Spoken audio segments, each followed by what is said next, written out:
বন্ধুরা, good morning, welcome back to my channel happy D family. তোমরা সবাই কেমন আছো? আশা করছি সবাই খুব খুব খুব ভালো আছো। আমি আমার ফ্যামিলি সবাই খুব ভালো আছি। আমি পাপি আজ চলে আসলাম নতুন সকালে নতুনভাবে একটা মিষ্টি ব্লগ ভিডিও নিয়ে ঠিক তোমাদের সামনে। আজকে হলো বৃহস্পতিবার, এখন বাজে সকাল 8টা, সাড়ে 8টা। এখন থেকে আমি আমার নিউ ব্লগটা স্টার্ট করে দিলাম। তো ঘুম থেকে উঠেছি, ঠান্ডা লেগে গেছে, 2 জায়গার জল পেয়ে ঠান্ডা লেগেছে, এমনি আমার ঠান্ডার ধার। তো যাই হোক, আমি ঘুম থেকে উঠেছি তখন কটা বাজে, সাড়ে ছটা মতন বাজে। 6:30টার সময় ঘুম থেকে উঠেছি, কিন্তু এখন বাজে 8টা। এখনও কাজকর্ম কিছু করে উঠতে পারিনি। কেন জানো? কারণটা বলছি, শোনো। কারণটা হচ্ছিল, আমি যখন কোথার থেকে আসি, আমি কোনো কাজের হাতামুন্ডু কিছু খুঁজে পাই না, যে কোথার থেকে স্টার্ট করব, কোথায় গিয়ে শেষ করব, কোথায় গিয়ে কী করবো, আমি কোনো হাতামুন্ডু খুঁজে পাই না। যেটা আমার সাথে এখন হচ্ছে, কী করব, কোন দিকে আগে করব, কোনটা না করব, আমার এরকমটা হয়। আমি জানি না কেন এরকমটা আমার সাথে হয় না, সবার সাথে এরকমটা মনে হয়। তো যাই হোক, কাজ হয়নি বলতে হয়েছে, শুধু ঠাকুরতলাটা ধোয়া হয়েছে, আর তার সাথে রান্নাঘরটা পরিষ্কার হয়েছে, জামাকাপড়গুলো সার করতে ভিজানো হয়েছে। এই এছাড়া এখন আর কিছু কাজ হয়নি, এছাড়া সমস্ত কাজকর্ম বাকি। আর যে বড়মাসার সাথে আমার ঘুম থেকে উঠে দেখাও হয়নি, কারণ বড়মাসা যে অনেক সকালে কাজ চলে গেছে, প্রচুর সকালে, যেহেতু মিষ্টির দোকানে নাকি অর্ডার আছে, তাই অনেকটা সকালে যে কাজ বেরিয়ে গেছে। আর আমার মনা, আমার সন্টু মনা এখনও ঘুম থেকে ওঠেনি, ঘুমাচ্ছে, ঘুমাক। আমি চলো এই ফাঁকে তাড়াতাড়ি ঝটপট করে কাজগুলো করে দিই, চলো সাথে। ওই জিরো এনার্জি বলে না, সেই জিরো এনার্জি নিয়ে আজকের কাজ বাজগুলো শুরু করলাম। বিশ্বাস করো বন্ধুরা, এনার্জির মধ্যে যদি জিরো এনার্জির চাইতেও যদি কম কিছু থাকে, আমার শরীরে আজকে সেটাই হচ্ছে। আমার এক ফোঁটা শরীরে এনার্জি নেই, এক ফোঁটা কিচ্ছু ভালো লাগছে না, শুধু ইচ্ছা করছে পাখাটাকে চালিয়ে চোখটা বন্ধ করে ঘুমিয়ে থাকতে। আর এত ঘুম আমার পাচ্ছে, জানি না আমি এত ঘুম কোথা থেকে আমার চোখে আসলো। মনে হচ্ছে যেন আমি কত দিন ঘুমাই না, কত বছর ঠিকঠাকভাবে ঘুম না হলে ঠিক যেরকম লাগে, আমার ঠিক সেরকম মনে হচ্ছে। এটা শুধু এবার বলে না, আমি প্রত্যেকবারই যখনই বাবার বাড়ি থেকে বাড়ি আসি আমার এরকমটাই হয়।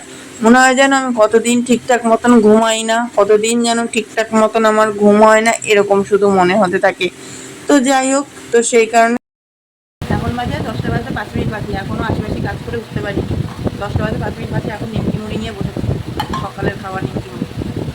আর পান্ত ভাত আছে, মানে সকালের ভাত খাওয়া না, নিমকি মুড়িটা সকালবেলা, সকাল থেকে কোনো কিছু খাইনি তার জন্য। আর মেয়েকে সেই ডাকতে ডাকতে ডাকতে ডাকতে মেয়ে তো উঠলো খানিকটা আগে, উঠে নিয়ে টয়লেটে গিয়ে ফ্রেশ হয়ে তারপরে দুধটা খেলো।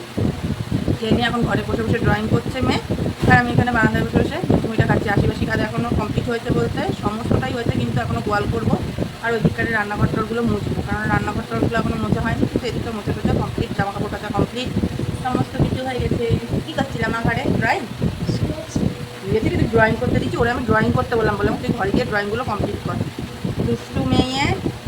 তো চলো বন্ধুরা, ভালো লাগে না, শরীরে যেন কোনো এনার্জি পাচ্ছি না, এগুলো এত পরিমাণে ব্যথা, মনে হচ্ছে কেউ মারলে যেমন ব্যথা হয়, কেন কি জানি এরকম ব্যথা হয়েছে, প্রচুর ব্যথা। আর মনে হচ্ছে ঘুমাতে পারলে বেশ, টানা ঘুমাতে পারলে। বাবা বাড়িতে গিয়ে কিন্তু 9টা, সাড়ে 9টা, 10টার সময় ঘুম দিয়ে উঠেছি, তেমন ঠিক কতদিন ঘুমাই না, কি জানি কেন এরকম হয়। আর এদিকে যেহেতু পিরিয়ডসের ডেট চলে এসেছে, সেই কারণে প্রচণ্ড পরিমাণেও গা হাত পাটা ব্যথা। এটা শুধু এবার বলে না, প্রত্যেকটা মাসেই দেখছি গত 2-3 মাস ধরে আমার এই প্রবলেমটা শুরু হয়েছে। আগে এরকম কোনো প্রবলেমই আমার ছিল না, কিন্তু এখন এই 2-3 মাস ধরে এরকম প্রবলেম শুরু হয়েছে। না ভালো লাগে কিছু খেতে, না ভালো লাগে কোনো কাজের এনার্জিতে, না কিচ্ছু ভালো লাগে না, কিচ্ছু না। শুধু একটুখানি শুয়ে বসে থাকতে পারলে, আর মেয়েটাকে বলি শুধু একটু মাথাটায় বিলি কেটে দিতে, মেয়েটাও দেয় বেশ। তো তখনই যেন মনে হয় একটু শান্তি পাই, এছাড়া আর অন্য কোনো কিছুতেই যেন আর কোনো কিছু ভালো লাগে না। তো তারপরে এদিকে বাসি বিছনা গুছিয়ে নিয়ে সোজা চলে আসলাম। এ দেখো, ঘর টর মুছে, ওই দিককার ঘর বাড়ি তো সকালেই মোছা হয়ে গেছে। কাজকর্ম আর ভালো লাগে না, আর শরীর কিছু একটা। কি করছিস? কি হচ্ছে? কত দিয়ে পড়ে গেছিস? খাটের দিয়ে কখন পড়ে গেলি? তুই তো চেয়ারে বসে আছিস। খাটের দিয়ে পড়ে গেছো? কোথায় লেগেছে? মজা দেখি। চলো ভাত খাবা না? চলো ভাত খেয়ে নি, পেঁয়াজি ভাজা করি, পেঁয়াজি ভাজা দিয়ে ভাত খেয়ে নেবো। হ্যাঁ চলো। ভালো জানি আমার প্রচুর শরীর খারাপ লাগবে, আমার গা হাত পা এত ব্যথা হচ্ছে, কেন কি জানি এত ব্যথা।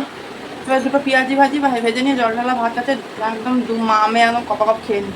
কালকে বড় মশাই সবজি এনেছে, চলো আমিও এখনও দেখিনি সবজির মধ্যে কী কী এনেছে, তোমাদেরও দেখাই আমিও দেখি, চলো। কালকে রাতে যে সবজিটা এনেছে সেটা দেখেছি, কিন্তু তারপরে আর এনার্জি ইচ্ছা করছিল না যে কি কি এনেছে সেটা দেখি। এনেছে চলো এই দেখো কাঁকরোল, ভেন্ডি, পটল, তার সাথে কচুরলতি। কচুরলতিটা সর্ষে বাটা দিয়ে করব। তো তারপরে এই দেখো সবজি টবজিগুলো ফ্রিজে গুছিয়ে রেখে নিয়ে মা মেয়ে বসে পড়লাম ভাত নিয়ে। কালকে রাত্রে ছিল পান্তা ভাত, আর তার সাথে ভাজলাম সকালবেলা গরম গরম পেঁয়াজি। তো আমার মেয়ে এটা খুব মানে তৃপ্তি করে খায় বলতে পারো, খুব ভালোবাসে এই যে পান্তা ভাত আর পেঁয়াজি।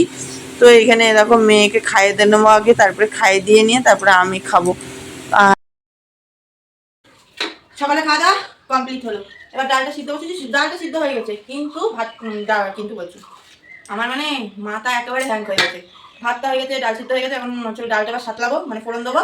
আর এদিকে আমার যে দুই ছেলে, ওদের জন্য বিচুলি মেখে নিয়েছি। এবার ওদেরকে বিচুলিটা মেখে দিয়ে নিই চলো, কেননা ওদেরও পেটে খিদা ধরে গেছে। চলো ওদেরকে মেখে দিয়ে নিই, তারপরে আসছি। এদিকে আজকে আমার অবস্থা দেখো, রাতে রাতে আমি কতবার যে এরকম ভাবে এসে শুয়ে পড়েছি তার আর কোনো ঠিক ঠিকানা নেই। একটুখানি গিয়ে রান্না করছি আর একটুখানি এসে শুয়ে পড়ছি। আমার এতটাই শরীরের মধ্যে বিরক্তি লাগছে, আমার কিচ্ছু ভালো লাগছিল না। আর এইখানে আমার মেয়ে যেই না দেখেছে আমাকে শোয়া, আর এইখানে আমার মেয়ের ভালোবাসা একেবারে যেন মানে কি বলবো। তারপরে এইদিকে এসে তোমাদেরকে কি বলছিলাম আমার সেটা নিজেরও মনে নেই। এখানে দেখো আজকে রান্না করেছিলাম ভেন্ডি আলুর তরকারি, আর তার সাথে করেছিলাম মুগের ডাল, আর তার সাথে ডিম ভাজা। ব্যাস এই হলো আমাদের দুপুর আর রাতের মেনু বলতে পারো। যেহেতু আমি দুবারেরটা একবারই রান্না করি, তো সেই কারণে বললাম দুপুর আর রাতের মেনু। তো এইখানে এবার ডাল আর তরকারি বেড়ে নিচ্ছি, যেহেতু বদ্দি বাড়ি নেই তাই বদ্দাকে তরকারিটা দিয়ে আসবো। চলো দিয়ে এসে নিয়ে একেবারে দেখো স্নান দান করে চলে আসলাম ঘরে। এসে নিয়ে একটু ফ্রেশ লাগছিল, কিন্তু বিশ্বাস করো আমার গা হাত পা ব্যথাটা এখনো কমেনি, যেই কারণে আমার কিচ্ছু ভালো লাগছিল না। আমি তাই মনাকে বলছিলাম যে তো দাদুর কাছে একটা যা, গা হাত পা ব্যথার ওষুধ নিয়ে আয়।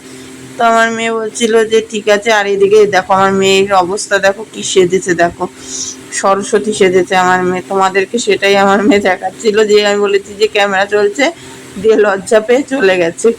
তো তারপরে চলো এইদিকে এবার আমি আজকে যেহেতু বৃহস্পতিবার এখনো পুজোও দেওয়া হয়নি জানো, এবার এই স্নান ধান করে নিয়ে এবার এই যে সিঁদুরটা পরে চলো এবার বসবো পুজোয়। পুজো টুজো করে নিয়ে একেবারে চলো আসছি।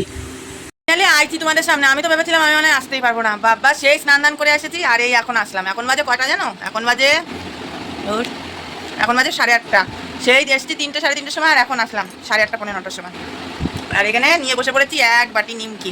আজকে সেই সকালবেলা ভাত খেয়েছি, জল ঢালা ভাত খেয়ে নিয়ে খিদা হয়নি, তার জন্য দুপুরবেলাও আজকে আর ভাত খাইনি। আজ সারাটা দুপুর পাকা আম খেয়েছি আর ঘুমিয়েছি। এমনি পাকা আম খেলে ঘুম হয় ভালো, পাকা আম আর পান্তা ভাত দিয়ে পাকা আম দিয়ে খাইনি, পান্তা ভাতে পেঁয়াজ দিয়ে খেয়েছি, কিন্তু সারা দুপুর ভাত খাইনি। পাকা আম মেয়েকে ঝাল নুন দিয়া আমার সবচাইতে ফেভারিট একটা খাবার বলতে পারো। তো খেয়ে একেবারে ভসভস করে মানে ঘুম দিয়েছি কুম্ভকর্ণের মতো।